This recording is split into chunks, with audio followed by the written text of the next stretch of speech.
প্রিয়াঙ্কা আজকে রান্না হচ্ছে গো রবিবার দিনে? আজকে আজকে স্পেশাল একটা রান্না হচ্ছে। আজকে অনেকগুলো রান্না হচ্ছে, একটা রান্না না। আজ হচ্ছে হাঁসের মাংস আর ভাত হয়েছে। চলো দেখাই, তারপর এক একটা করে বলবো। হাঁসের মাংস শীতকালে তো দারুণ লাগে খেতে। দারুণ লাগে। আর আজকে হাঁসের মাংসটা একদম দারুণ হয়েছে, তেল তেল করছে। দেখো একবার, দেখি দেখি দেখি দেখি।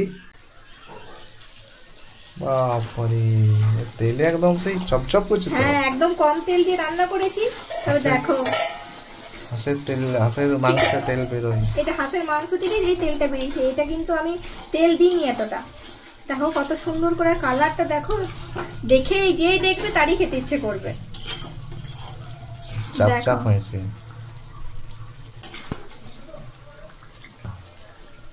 দেখো এই তো এদিকে হচ্ছে একদিকে হাঁসের মাংস, আর এদিকে দেখো কি কি করেছি চলো দেখাচ্ছি।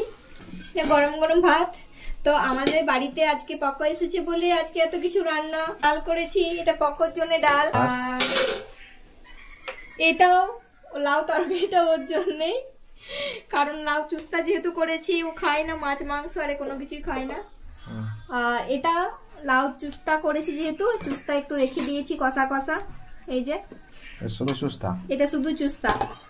আর করেছি এখানে করেছি পোস্ত, একদম নতুন আলুর পোস্ত। এটা কিন্তু এটা নতুন আলু দিয়ে পোস্ত করেছি, একদম ঝোল ঝোল করে। আর এটা করেছি লাউ চুস্তা। আজকে এগুলোই হয়েছে। আজকে একদম জমজমাটি খাওয়া শীতকালে। সানডে জমজমাট নাকি? আজকে সানডে জমজমাটি একদম। আর দেখো হাঁসের মাংসটা কত সুন্দর ভাবে ফুটছে, কত তেল বেরিয়েছে।